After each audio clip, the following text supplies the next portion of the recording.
Every year, professionals map out highly specific, ambitious targets for their careers and personal lives. Yet, within weeks, most of those plans are abandoned. This graph tracks linear goal progression alongside dopamine response.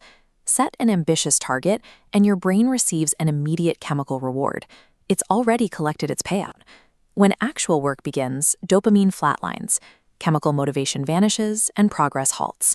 This biochemical trap relies on the illusion of certainty, the assumption that your schedule, energy, and environment will remain static while executing a long-term plan. Human biology relies on perception-action loops rather than straight lines. We require constant feedback and adjustment to navigate our environment effectively. Neuroscientist Anne-Laure Le Cunff, researching at King's College London, argues that we need to replace goal-setting frameworks with a scientific operating system. Traditional goal setting is biologically incompatible with how humans execute and adapt. We require a system built for iteration.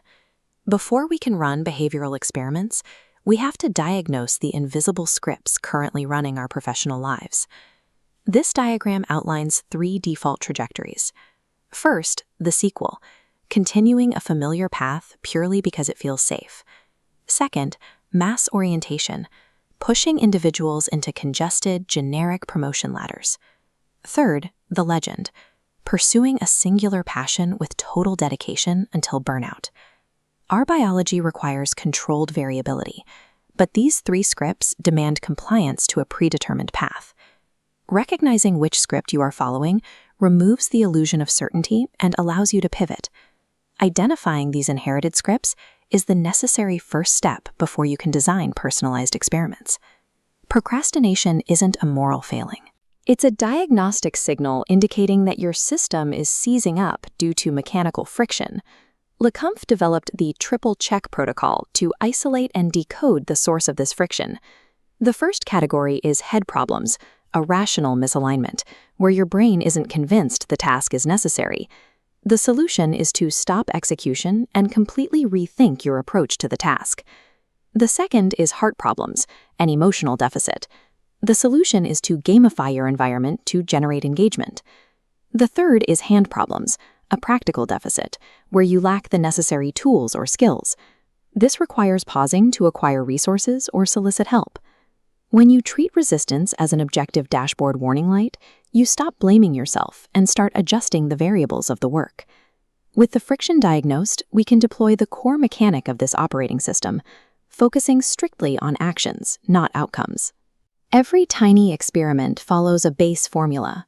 I will do X action for Y duration. To prevent rigid goals, apply the 4 packed constraints. P is purposeful, driven by intrinsic curiosity. A is actionable, executable immediately with current resources. C is continuous, run consistently for a defined duration. T is trackable, using objective binary metrics to observe progress. Engineering an action within these constraints eliminates the pressure of success. Failure is impossible because the only requirement is to collect data. Executing an experiment without reflecting on the outcome generates useless data. The data requires metacognition, the systematic practice of thinking about your own thinking. The primary tool is the plus-minus next ledger. For a networking experiment, the plus column tracks energizing industry conversations. The minus column isolates friction, like fatigue from evening meetings. The next column inputs the adjustment, moving future conversations to her lunch hour.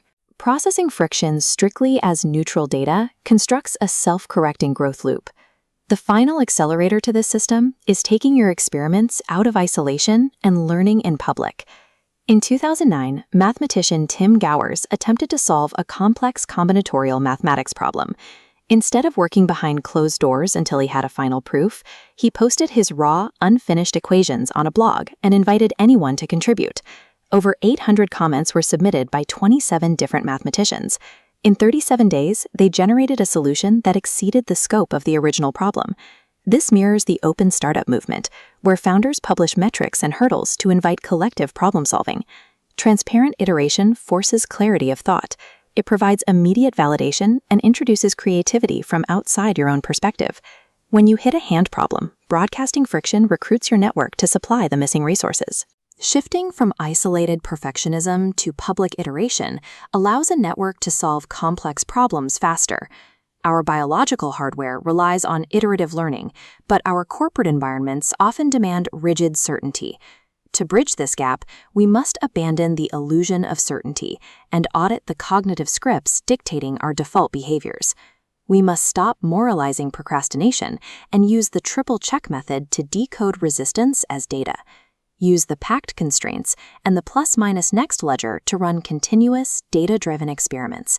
Professional agility and personal freedom are not achieved by setting bigger goals. They are built by running tiny experiments.